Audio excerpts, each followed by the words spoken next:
Joellen, tell me how to pronounce your last name, please. Catamartori. Thank you. I think that's enough time, and there's nobody in the attendees currently. Okay. Welcome, everyone. We have our personnel board meeting tonight for the town of Needham. I want to, as a preliminary matter, introduce myself. I'm Vivian Shu, chairperson. And let me confirm the members and persons who are intended to be on the agenda and present tonight, and that all of you can hear me.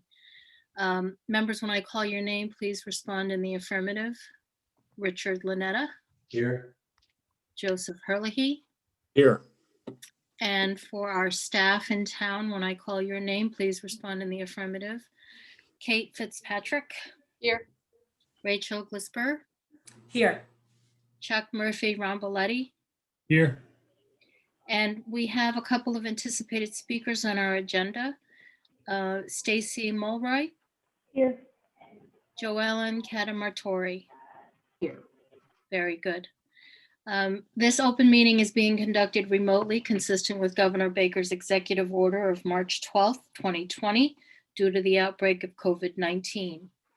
The order allows public bodies to meet entirely remotely, so long as reasonable public access is afforded so that the public can follow along with the deliberations of the meeting. Ensuring public access does not ensure public participation unless the participation is required by law. This meeting will not feature public comment.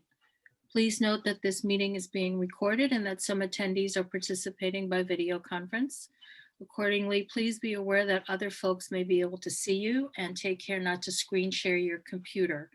Anything that you broadcast, including your background, may be captured by the recording. So let me call the meeting to order.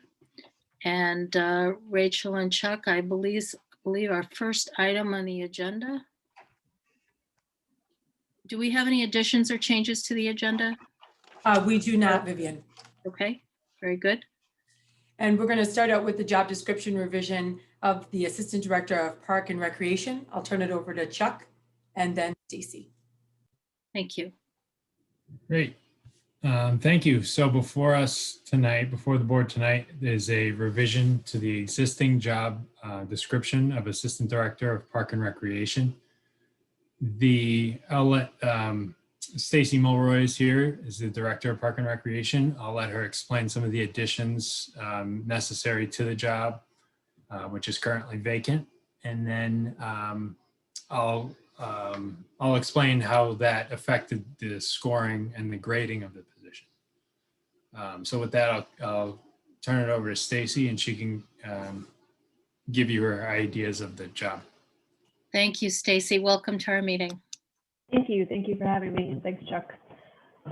So then the previous assistant director left the position in August. I took a look at the current description, and the glaring thing that stuck out at me is it didn't have a lot of information about managing the pool.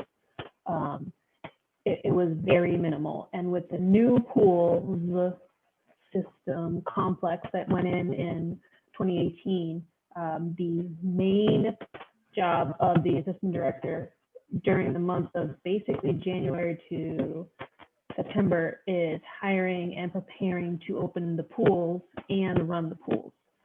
So most of the changes to this job position is about the pool because of the intricacies of our pool complex. It needs a very specialized person, and somebody who ran a indoor hotel pool would not have the same qualifications needed to run our pool complex. So the thought process is to update the description to put in all the needs of the pool or the overarching needs of the pool in order to, when we do go out to for job posts, the right pool of applicants will be applying for this position. So that's the nuts and bolts of it. Do you guys have any questions? And I can talk a little bit about the how it affected the scoring as well. Yeah. In your packets tonight, there was I included the track changes version. So the red text is the new added. Yep. text. So the first criteria was judgment and initiative.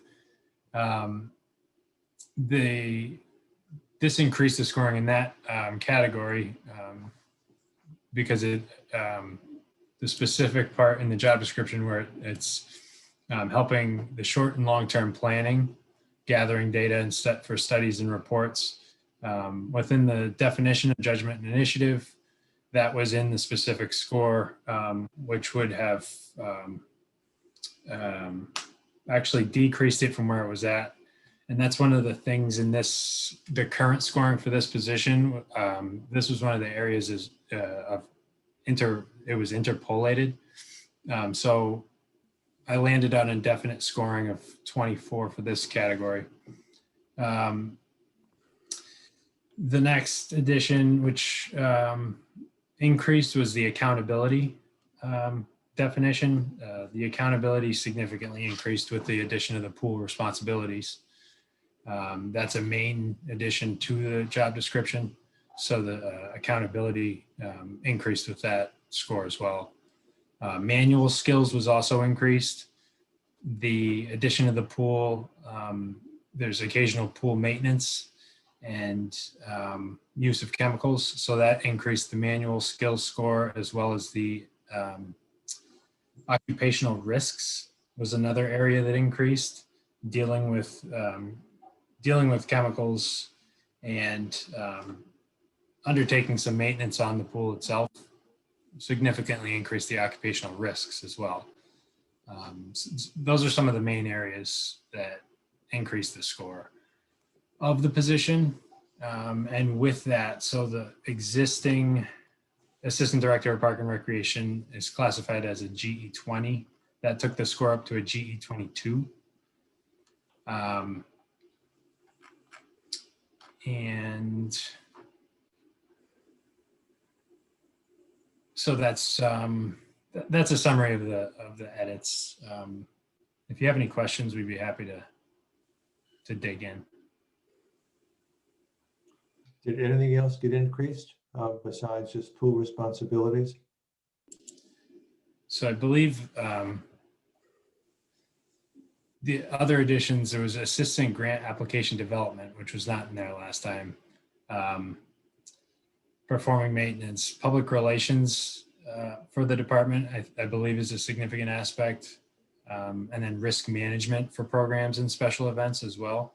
I don't know, Stacy, if you had any other, if you wanted to elaborate on any of those. Yes, certainly risk management when it comes to the pool and pool chemicals, and the assisting and grant application is a big one. And then the high public visibility in the community. So this position is a very public forward-facing position. Gotcha. We're having a little bit of trouble hearing you, Stacy. Our connection's a little bad. Just, you know. Stacy, does I'm just curious, the description adds a lot of oversight responsibility for the pool program. Does the assistant director actually put chemicals in the pool? Or just oversee people who maintain the pool? I think she's trying to adjust her Oh, I see. I'm sorry. volume, I've Joe. got the Just hold on document one up. second. She's getting it together. It just is a fairly broad range of responsibilities, you know, all the way from being the pool guy to the, you know, doing grant applications. Uh-oh, did we lose her? Oh, no, she's there. She froze. Well, don't let me hold things up with my question, but you know. No, I think it's legitimate. If we can just get it.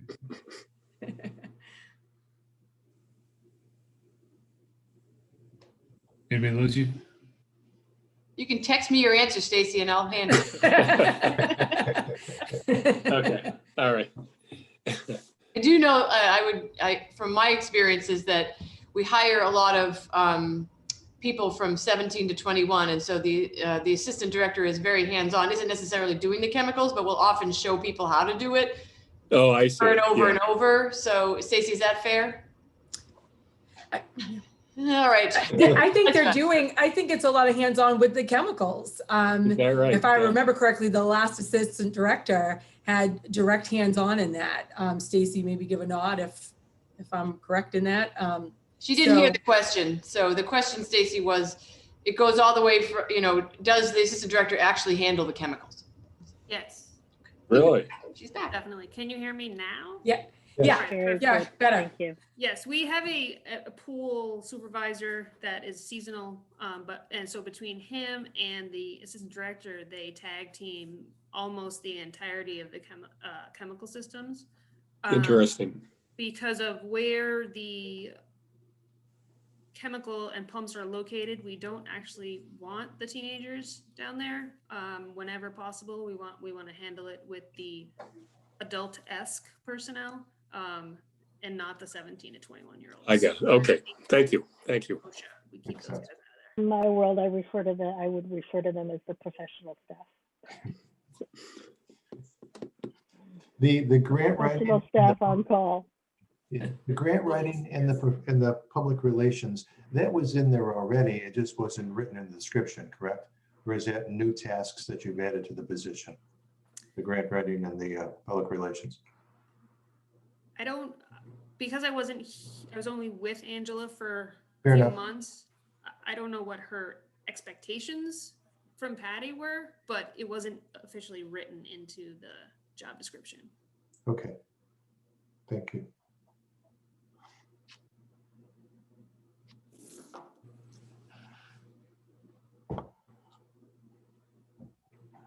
Any other questions for Stacy or Chuck about this new job description, or updated, I should say?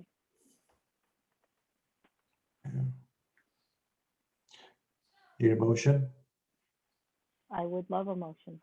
I will move to approve the revised job description for the, is it assistant manager? I'm sorry, Assistant Director of Parks. and assistant Recreation. director, yeah, of Parks and Recreation, yeah.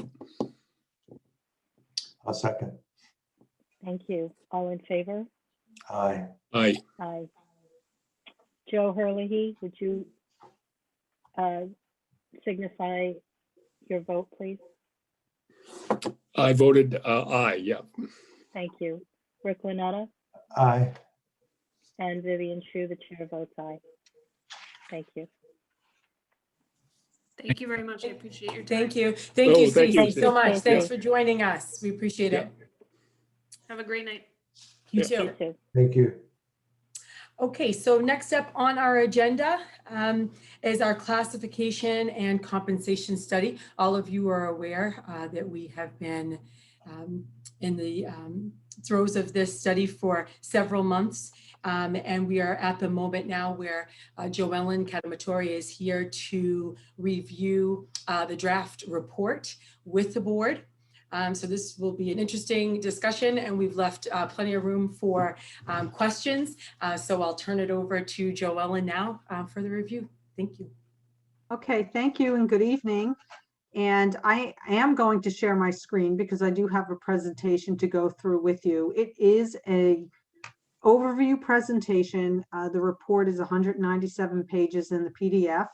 And when I get to the tables that I'm going to be discussing, I'll let you know the page numbers that I'm talking about in the PDF as well as in the printed document. So whichever you have in front of you, it will be easy for you to find.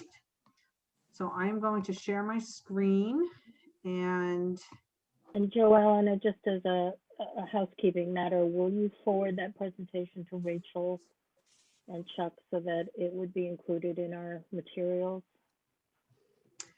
the PowerPoint, yes, I think they have that. We have it. We have it. All She right, did send it to us, so we'll forward it.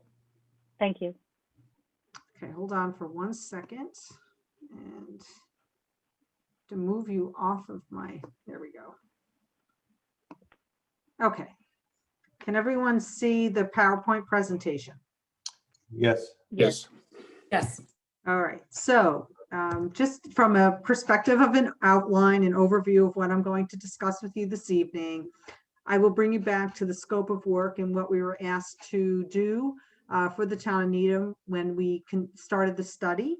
I'll talk about the job evaluation process and the tool that we used in order to classify all of the positions in the town. I'll talk about the proposed compensation plan. Our initial hope was that we would have one compensation plan for the town, but really, as we got into it and we discussed it more and more, we realized that it made more sense to do two compensation plans, one for the managers and non-represented staff and the other for the union staff.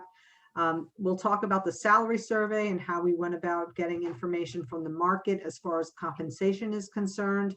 We came up with the proposed compensation plan, and then how you might implement this going forward on the classification and compensation side, and then how you would manage the system going forward. So we have had multiple conversations about the classification plan, how we graded the positions, the tool that we use, and shared that with the town staff, and they've used it. They've looked at everything. So we have looked at this in depth.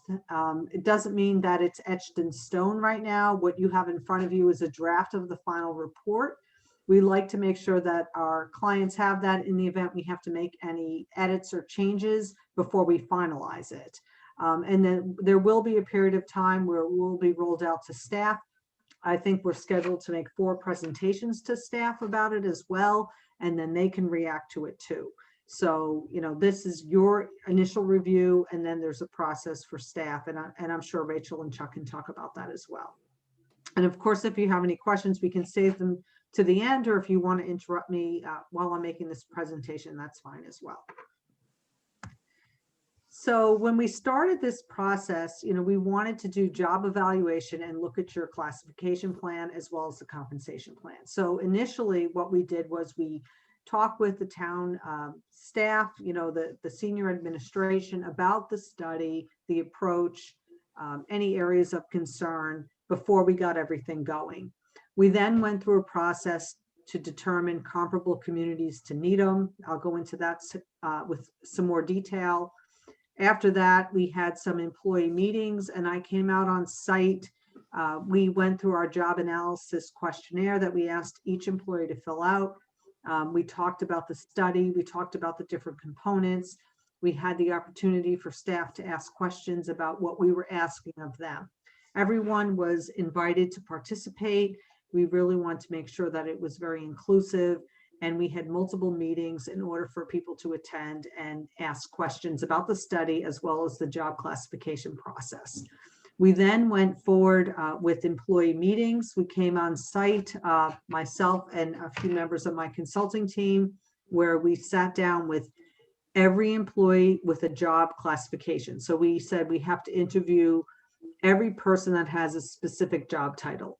So for those employees that had, you know, multiple employees had the same title, we met with a few people, and for anyone that had a unique title to their specific position, we interviewed them as well, or we talked with them after. So we either had an in-person interview, or we talked with them after. But the purpose of that exercise was to make sure that we could really understand how you do your work in Needham.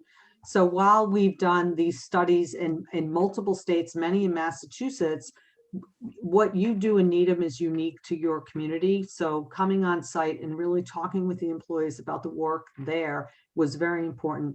And we asked them to participate and give us some feedback. And everybody was terrific. So I want you to know that not only was the key staff here that's on this call right now very helpful, but the town employees were very helpful too. They were very forthcoming with the information about their jobs and what they do for the town. So that was really, really helpful for us. And then Question, if I may, how many employees did you actually talk with? Oh gosh, well, we had 134 positions, so at least 134 people. Okay, thank you. The next thing we did was the salary survey. And again, I'll talk about how we determine comparable communities, but we really went through the data we received to make sure that it was relevant to the town. One of the appendices in the report is all of the raw data that we received.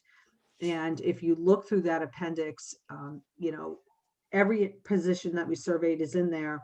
And sometimes communities will respond with information we're not comfortable with. And if that was the case, then we would copy that page of data and then put the word edited behind the position title and remove the data we were not comfortable with. So anything that we did is wholly transparent to the town. We talked with staff about it as well as to why we might not agree with some data points. And we went through that thorough analysis. The other thing that's kind of unique about Needham is that there were positions that we included in the salary survey that really were not existing in other communities. So there were some positions where we had very few data points.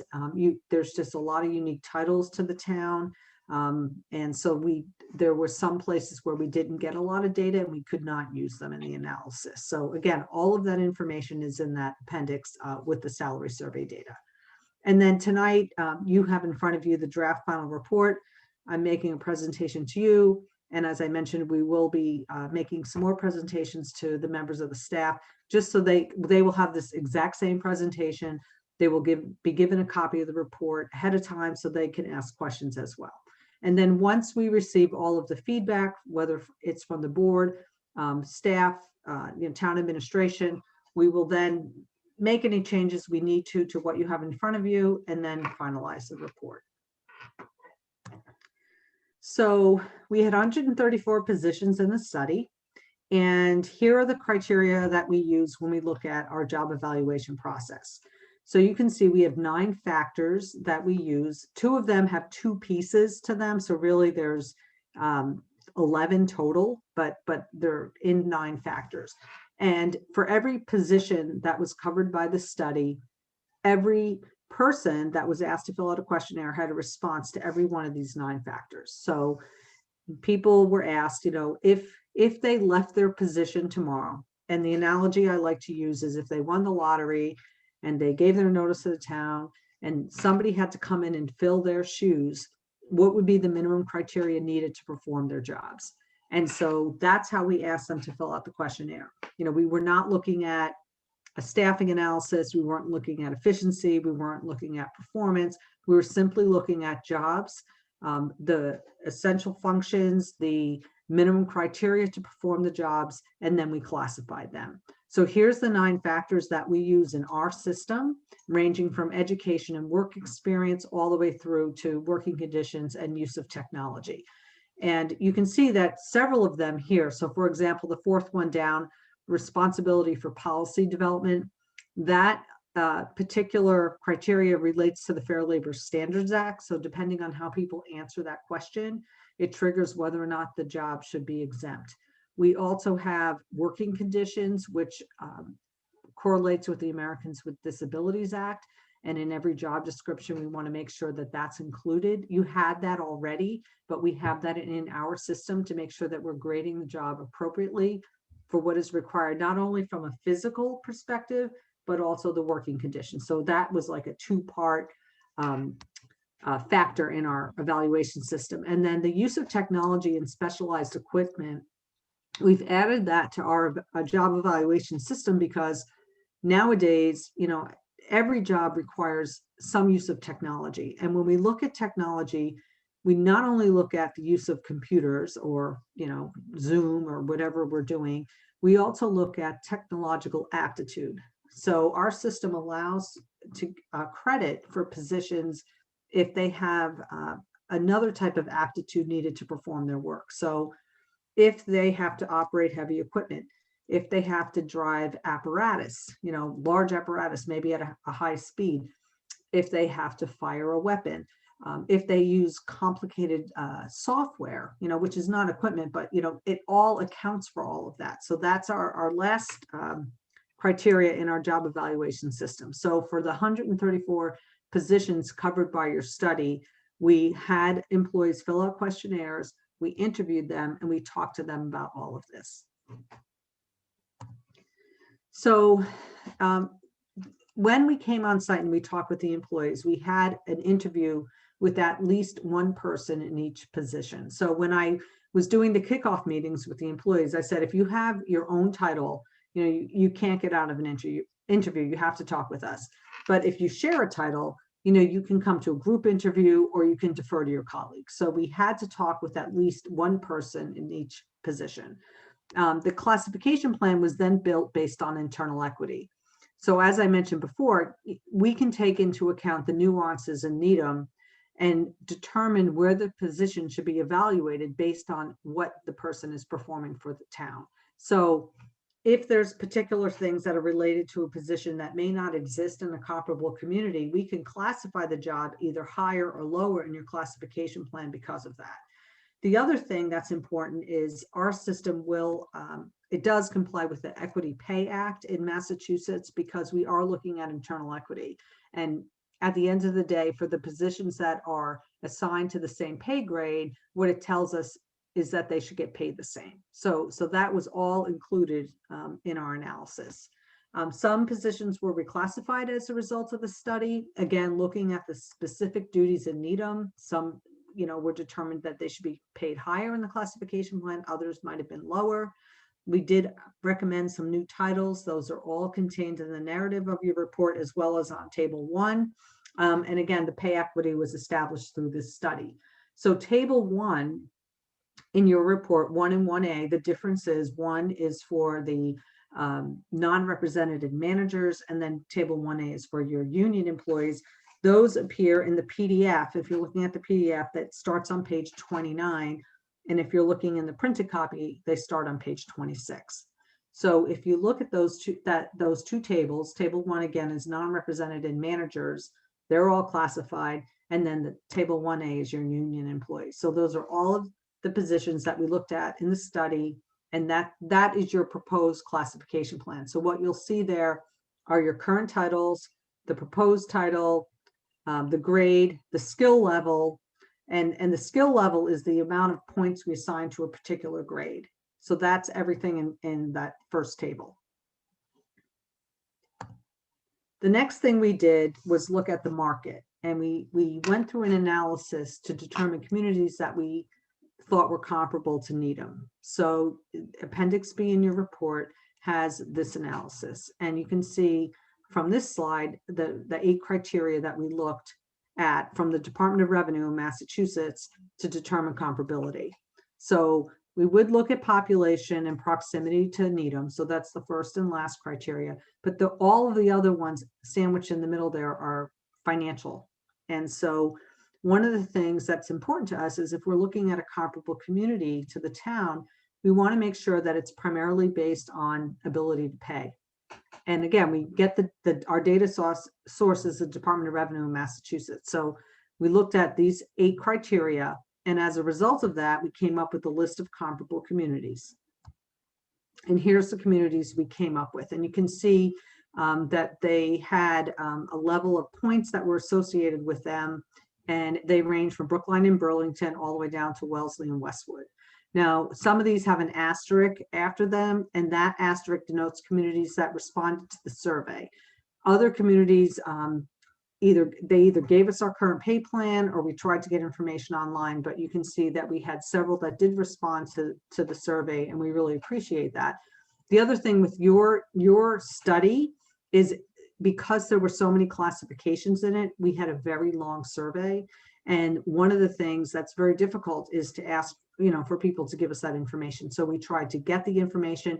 We worked with Rachel and Chuck. We pulled contracts. We did everything we could do to get as much data as possible because we knew we were asking for a lot of information from the comparable communities. So we did our part as well to gather as much data absent, from people responding, so we could populate your data sheets as well. So it was really a joint effort with the town staff, with our staff, and then asking all these comparable communities for information. So when we look at the salary survey, we don't just put a survey together and say, put a position in there and not define it. It's really important that when we're asking for salary information from the market, that we define the position, because as you know, another community may not have the same title for your position. So we do that to make sure we're getting that apples to apples comparison. as I mentioned before, we really review the data once it comes in to make sure we're comfortable with it, because sometimes, somebody might give us town accountant's salary information for a finance director, and we know that's not the same job. So, we'll go through, we'll scrub it, and if we decide that the data is not comparable, we'll show it in our work. That title will have its own salary survey sheet. The next page will have the same title with the word edited behind it. And then anything that we think we need to remove, we remove. So if anybody wants to question us about it, they can do that. It's very transparent.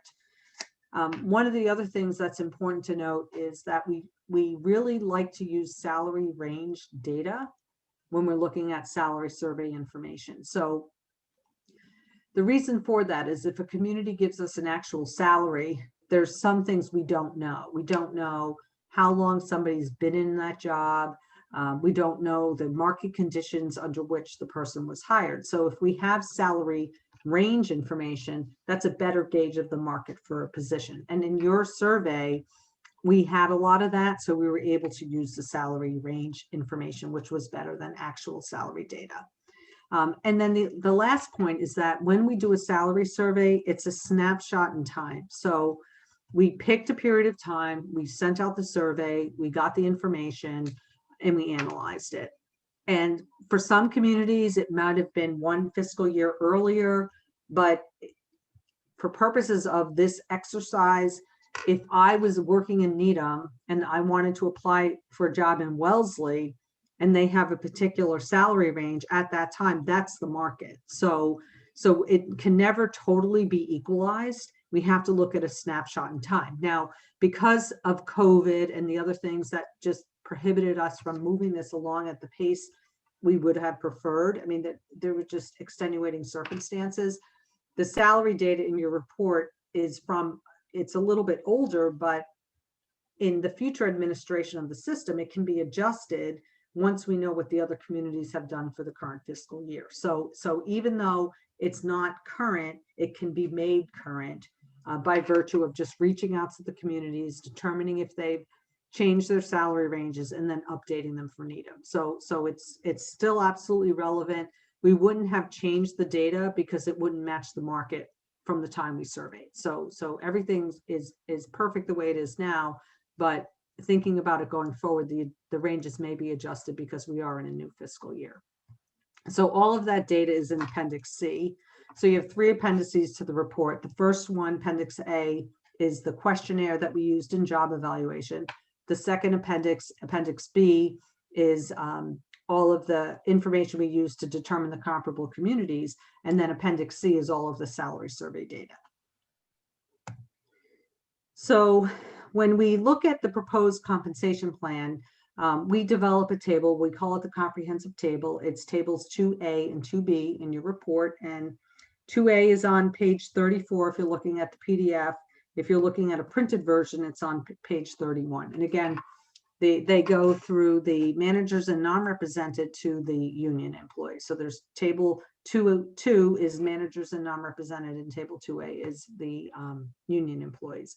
We went through and we calculated pay ranges based on the 75th percentile. So what that means is 25% of the communities that responded pay more for the same position and 75% pay less. And being in, Metro Boston area, it's a good place for Needham to be in order to be competitive with the market. Table 3 and 3A, again, the same thing. It's managers and non-represented followed by union. Starting on page 39 in the PDF and 36 in the printed are just simply the pay ranges. So if you want to look at the pay ranges as they correlate with the grades, you can look at table 3. But again, at the 75th percentile, we feel that will place Needham in an area where they will be competitive in the market. And we have done multiple studies in Massachusetts, and you can see the last point here, 3 communities recently that we've worked with: Boxborough, North Andover. We're not completed in North Andover, but we have calculated the 75th percentile in Weston, are all communities that are not too far away from you, but are in the the Boston metro area that also are at the 75th percentile.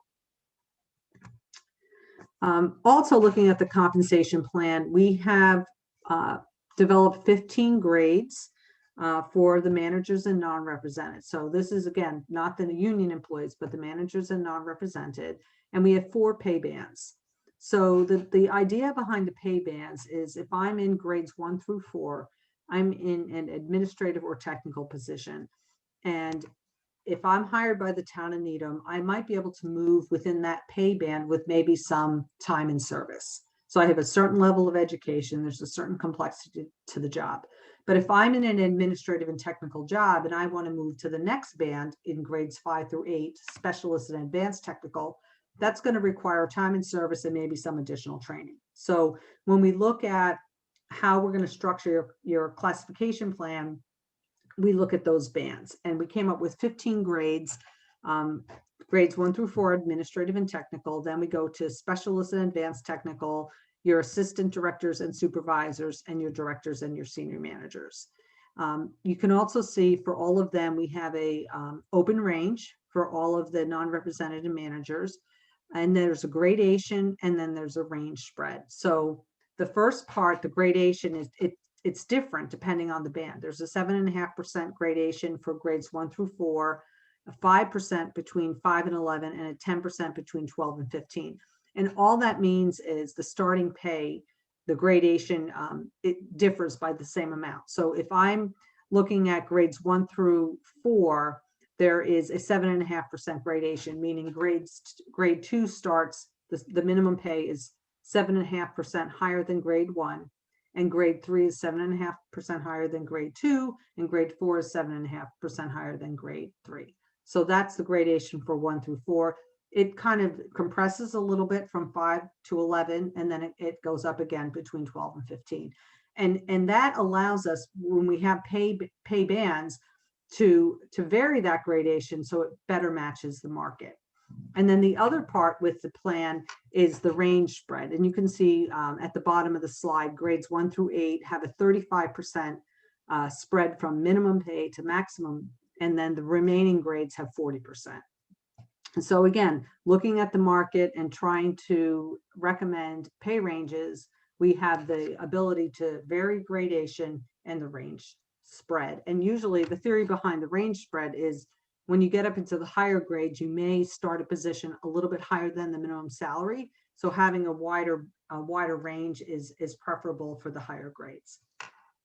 And then on the union, we have 11 grades, and it's again the same thing. We have 3 bands here, and I'm sorry, it's grades 7 through 9, I believe, not 11. I'm sorry, 7 through 11. I don't know why it says 79, but I can fix that. But again, the gradation here, we have a 10% and a 5%. So grades 1 through 4 have a 10% gradation, and then the remaining grades have a 5%. And then we have a range spread also that differs between 35 and 40%. So similar approach, but we have managers and non-represented in one classification plan, and then the other one is end compensation, and the other one is the union positions. So implementing this going forward, it's really going to depend on how the town wants to structure the pay plans, but any employee, this is general, any employee that is below the minimum, we recommend that their pay be brought to the minimum of the pay range. Any person that's in the current pay range, we recommend that their pay be the same. But if you do a defined increment plan, then they have to go to the minimum step without losing pay. So if their current pay is between 2 steps, they should go up to the next step without losing pay. And for any employee whose current pay is beyond the maximum, we recommend that you freeze their pay, because eventually over time, when you are adjusting the pay ranges based on market, their pay will eventually fall back in. So that's a very general recommendation. We can work with the town on the nuances of that, because every town's different and they may want to have a little bit of a variation, but generally that's how we recommend you implement something like this. Were there very many positions that fell outside of grade, like below minimum and over maximum currently? Yes, although I don't have it right in front of me, so I can't look at it, but yes. The answer, I don't remember how many are outside maximum, but there are some below the minimum. Okay. I'd be curious to know how many on both sides. Okay. I know that the town has absolutely calculated that out. So they can, I'm sure that they can provide that to you in detail. And then as far as the future is concerned, so you want to maintain your classification and your compensation plans. And as I mentioned at the beginning, we've spent a lot of time looking at the tool and classifying jobs, looking at how the jobs were classified initially, making tweaks to that. So the town has the tool that we use, as well as a manual that's been written to make sure that they have the ability to continue to use the system going forward. And the best way to manage it is to really look at it annually or as needed to make sure that, you know, if there are any positions that need to be reclassified, if you have to create a new position, maybe abolish a position, that you do that. So if you do that at least annually, you're going to maintain your classification plan. And then on the compensation side, as I mentioned before, you know, if you talk to the other comparable communities about how they're adjusting their pay plans, you have an idea of what the market's doing. So if you go back to all of those communities and ask them, you know, what are you doing for 2021, 2022? And they say, you know, the average is 2%. You know, obviously with your union employees, you have to negotiate contracts, but at least you know what the market's doing. So if you make adjustments close to that, both the managers and non-represented and the union employees will stay up with the market. So it's just a thing to do, to check with your comparable communities to make sure that you are comparable with them. And then you obviously will make your own decision and need them, but that's just a way to make sure that your compensation is staying up with the market. And I think that's my overview. So I'm happy to answer any questions that you may have. As you were comparing Needham to the other surrounding communities, any big surprises, both in terms of compensation and how they structured their positions? Well, the structuring of the positions, I think, is, I'm just trying to not share my screen anymore. Hold on one second. Oh, there we go. The structuring of the positions, I think, there's a lot of different unique titles in Needham. So not all of the other communities had the same titles. I think that if there was anything unique about that, I think that would be the takeaway. You know, at the manager level, there's probably more parity than in the rank and file, you know. But from the compensation perspective, I feel like calculating Needham at the 75th percentile, if you look at those communities that we were working with and gleaning information from, that I believe that that's probably appropriate for where you want to be as a payer in the market. And one more question, if I may. Were there very many positions that were through FLSA classified incorrectly? We only came up with 2 that we thought the town should look at. And the way that we do that with the system, I mentioned the criteria we have for policy. You know, if there's a position that has some responsibility for policy development, and by that we mean policies, procedures, guidelines, standard operating procedures, depending on what the score to that factor is, in addition to the score for judgment and decision making, that will trigger whether or not the position should be exempt or non-exempt. So there were only 2 positions in the whole town that we questioned whether or not they were classified correctly. And then we have an attorney on our staff that looks at everything. And then what we do is we recommend to the town, just double check it. You know, we don't want to give legal advice, but we do have an attorney that looks at it, and we've provided that to the town. Thank you. To follow up on Rick's question, you know, we've always been encouraging the revision of job descriptions when a position expands, contracts, changes somehow based on the needs and the skills that are required. So, you know, to that point, did you find that the job descriptions generally were consistent with the feedback that you received from the staff through their interviews? Well, when you go through this type of analysis, it allows you to update your job descriptions. So there were essential functions that need to be updated. We are going to be helping the town update some job descriptions. I mean, they weren't bad. The structure of them were good, that, you had the right components in the job descriptions, but over time, essential functions change. Sometimes the licensing and some of those other categories change. So we will be helping the town update them. But overall, I think they were good. Gotcha. And then one general question.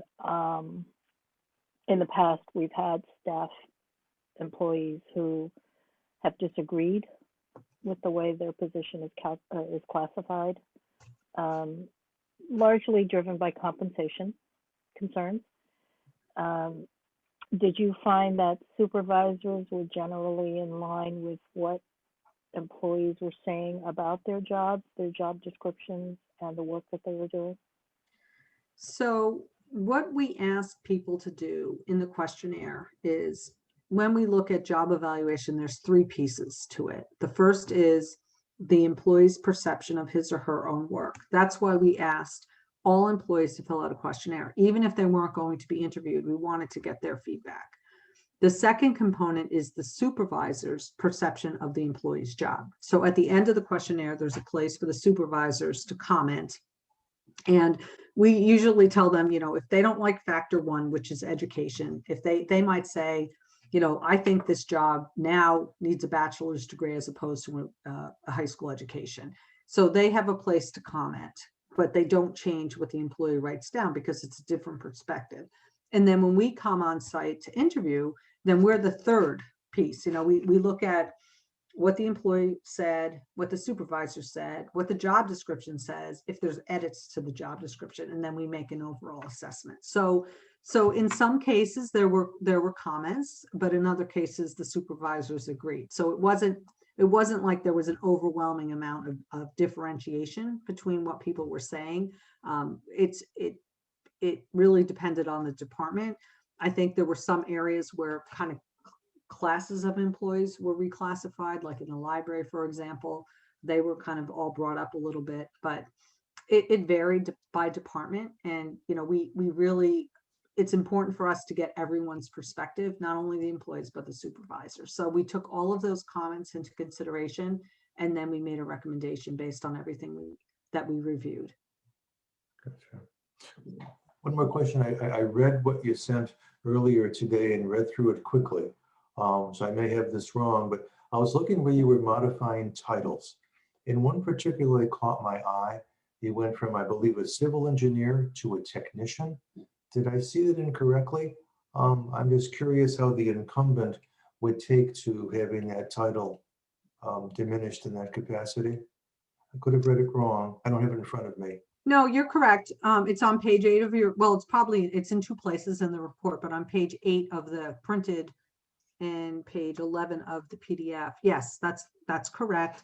Okay. And the job itself is different. So that would be a reclassification of a job. It is more of an engineering tech job than an actual civil engineer.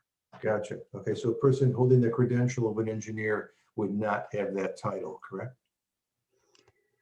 Yeah. I'd have to go back and look at all of the different titles, but Okay. I do know it's a different job than a civil engineer. Yeah, I don't mean to go into the weeds here. I just curious, as you modified all those titles, were other titles like that? And I'll go back and read it more clearly. So I don't need to, don't really want you to dig into your papers now, but it just struck me. And I was just curious how an incumbent would take to that title change. That's all. Okay. So I took a look. I was kind of sensitive to the whole title issue because it's not always the compensation or classification that's an issue. For many, it often is the title of the position that they actually hold. And I think that I would anticipate that there will be a lot of questions about some of the title changes. And, I guess I'm looking just from the top of the list. For example, Rachel, it's in your own department, administrative coordinator to HR assistant. The optics of that for somebody who's in that position, may be challenging. The the change from assistant children's librarian to children's services assistant. There's not a librarian title in there. It could imply that it's requiring, less of a professional experience level. So I'm not questioning the results. I'm just wondering, what we could anticipate in terms of pushback. Ellen, I'll jump in. So part of our process that we've built in, Vivian, is the appeal process.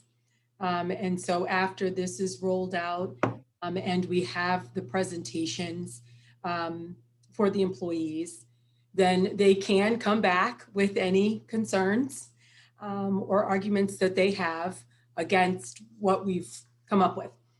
That's not to say it would be changed, but there's certainly room for discussion and to review their concerns. And we can get into that individually with each person who is affected by a title change. I think about, my staff member, to your point, with the change right in my own house. And I guess how we're going to frame this is that this doesn't have to be viewed as a negative. Instead of viewing it as a step down, if you will, that these changes are really more in line with what you're doing. And so it's really going to be how we sell the changes and really talking it up, elevator speech, as opposed to kind of viewing it through that negative lens, like I'm being demoted or somehow this diminishes. And the fact that we are not taking pay from anyone, and that we are not going to decrease anyone's salary as a result of this. I'm hoping that will keep things in balance. Joellen, I don't know if you have anything you want to add there. Right.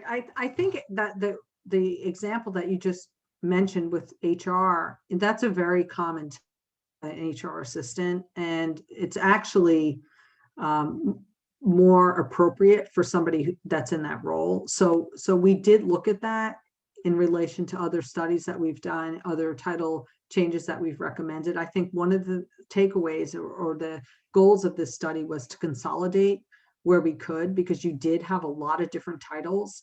So we are trying to do that. I think another way to implement this is, there is a recommended title, but I'm not on the ground in Needham, so maybe something happens over a period of time. Like there's other ways that this can be implemented, but this is what we're recommending based on what we see, based on what we've seen in the market and other titles that have been used, in other communities. Gotcha. Is the title issue, is the market localized? Is it a regional market? Is it national? What's the basis of comparison for titles? So we've done many studies in Massachusetts. A lot of Okay. these are similar to ones we've done in Massachusetts, and I've seen these in other states as well. So Okay. so in HR, you could have an admin assistant, which is not what Ellen is doing, so you could have, she was a coordinator. It was a non-union title. It was kind of a very general title. You'll see an HR assistant, you'll see an HR generalist, you'll see maybe a benefits coordinator, you'll see an assistant director. So that title of HR assistant is a general title for somebody who's doing HR focused administrative work. So that's why we recommended it. Okay.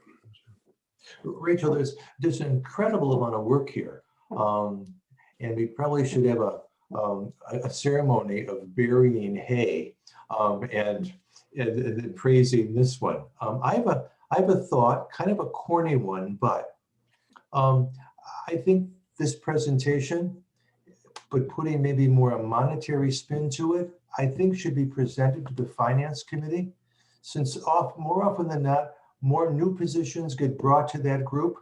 I think if they were more informed in how the town's classification and compensation system actually went together, it may make a more meaningful understanding and presentation of all of that. Obviously, Kate, you and Chuck chat about all that, but certainly I would see a place for this in their knowledge bank, for what it's worth. There's just a lot of work here.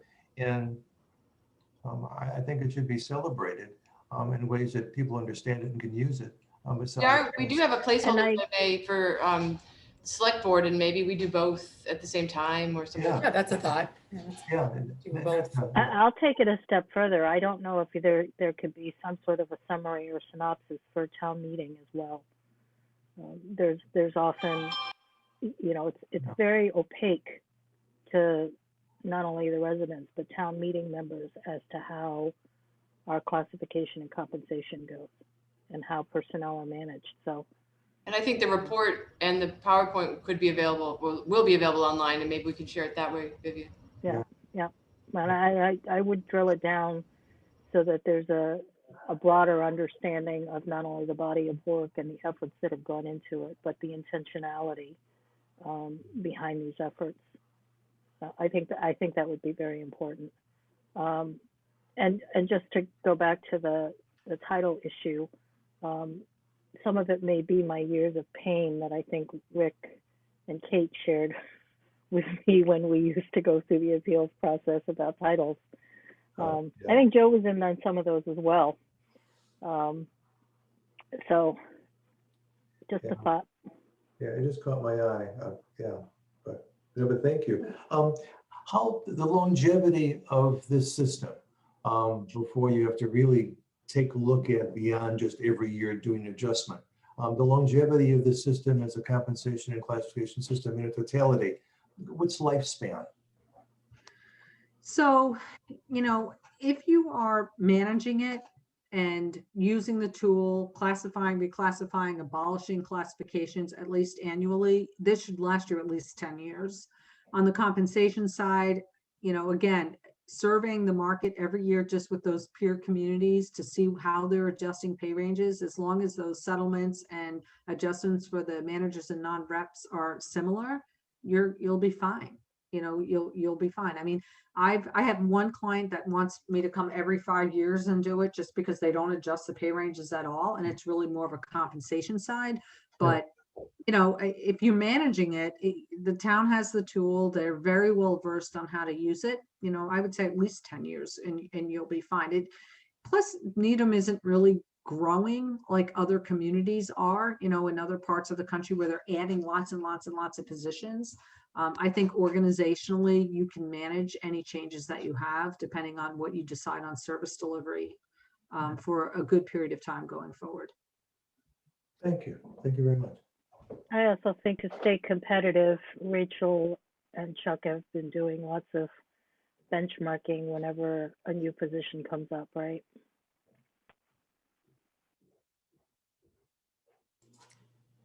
Yes.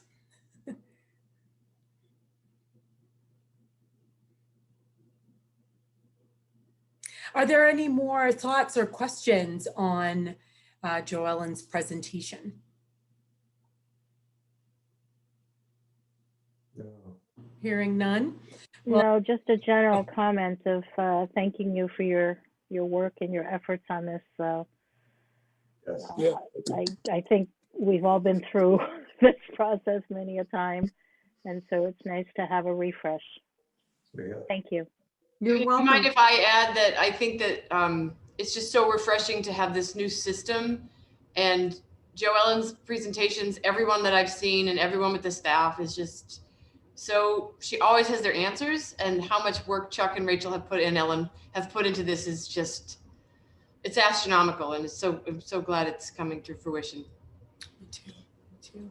Yes, Thank you. I cannot tell you how invaluable your staff has been, because as you know, when you go through this type of study, it can be very time consuming, and they really put in the effort to help me because, I know it from that kind of overarching perspective, but really to put Needham's stamp on it, you need your staff, and they really not only the staff that we have here now, I mean, who have been overly terrific, but all of the employees that participated in that. We cannot do this type of study if they don't help out, and they really, really did. So we really very much appreciate that. Right. That level of participation is also a change from the past. So thank you. Thank Well, that's you. good to hear. I didn't have that bit of history, Vivian. Oh, yeah. Well, the devil's in the details. So I'm glad that you were able to get all of that from everybody who contributed. So kudos. Yeah, I would say, Joellen, the majority of people were eager to participate in the study. So that is a marked change. So it was great, but thank you. This was great. The presentation was great. And we will forward the PowerPoint presentation that Joellen used this evening to the three of you, and you'll have that. Thank you. Box. All right. All right. Thank you so much, Joellen. Nice to meet you. Here. Yes. Okay, you guys. All right. Have a good evening. Thank you. Have a good evening. Thank you. Thanks. All right. So we now have any other thoughts before we turn away from the classification and compensation study? Just a huge thank you for your effort. I can remember when we first began to talk about this, you were talking about the amount of time that you and Chuck were going to put into this in the overall study. And I thought to myself, that's an ungodly amount of, percentage of investment. But obviously it certainly has paid off. Thank you. Thank you very much. Well, thank you. Thanks for noting that, Rick, and being able to partner with GovHR and Joellen, as you can see, she's fantastic.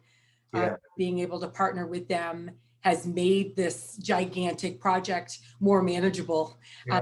She's so smart, and they've done so many studies in the state. So we felt like we were in very, very good hands, and she just guided us through. And I believe that helped with people wanting to be involved. When we started out with the presentations in the very beginning, telling people what we were doing and how it was going to roll out, I think, that really helped. It got people interested and engaged. So it's paid off, and we're thrilled, as Kate mentioned, just to be seeing this. We're getting close. We can see the light at the end of the tunnel, and we do still have the rollout to go, and we're anticipating some comments, and we'll be prepared to go to address. Yeah. Well, don't be afraid to take the bows, because you chose wisely. Thank you very much. Really. Yeah, no, I know of their reputation from other communities, and great. I was glad that you selected them. Yeah. I know you Us had too. a couple of choices. But I was kind of rooting for them from everything that I knew, and certainly from those vendors we've seen in the past. It's miles and miles apart. So Yeah. Kudos on all the work that you guys put in. Thank you. So, Thanks very much. Right. Yep. All right. So we'll move on to other business. And I believe, Chuck, the only thing we have left is to approve some minutes. Yes. These are the minutes from fiscal year 18 now. They go back Chuck, to, I'm going to have you walk through each Sure. minutes, and we'll. I think that we probably should vote on them separately. Separately. Sure. We did last time individually. Let's see. So the first set would be August 14th, 2017. I move to accept the minutes of 2017, August 15. 15th, sorry. August 15th, Chuck? Yeah. Correct. Yep, the file name was wrong. Okay. 15th. Do I have a second? Joe? and the No, he's on mute.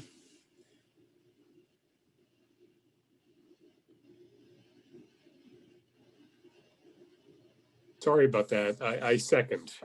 Thank you. I'm looking at the document and not I took that one screen here. So That's okay. We have the motion and a second. Do you approve, Rick? Yes. Joe? yes. And the chair votes yes. All right. Minutes of our meeting on August 15th, 2017 are adopted. The next set would be September 12th of 2017. So moved. Motion I from Rick, second. second from Joe. I approve. Vivian, Rick, Yes. Joe, Yes. motion carries. Thank you. The next set of minutes is from December 5th, 2017. I move to approve these minutes. I'll Thank you, second. Joe. Thank you, Rick. Do you approve, Joe, Yes. Rick, Yes. and the chair votes yes. Motion carries. Set of minutes would be April 10th, 2018. So move.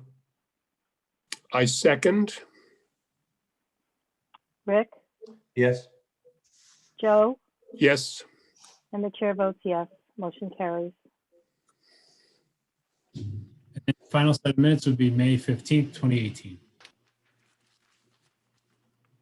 I move to approve the minutes. Is it, did you say December? I got December 5th, right? No, it would be May Yeah. 15th, I'm sorry, 2018. yeah. Second. Joe, your vote, Yes. Rick, Yes. and the chair votes yes. Motion carries. Thank you. That was what, a month before Patty's passing? Yeah.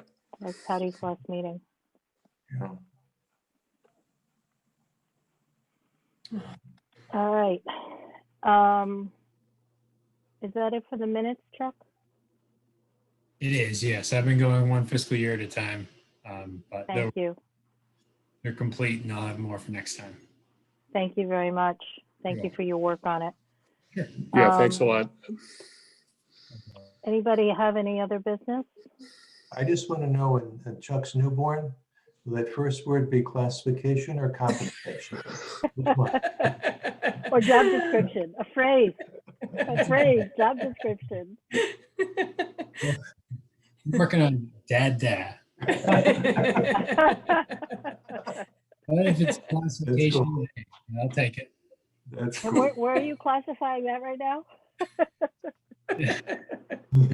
15. That's 15, right? It's gotta be 15. It's an SAT load.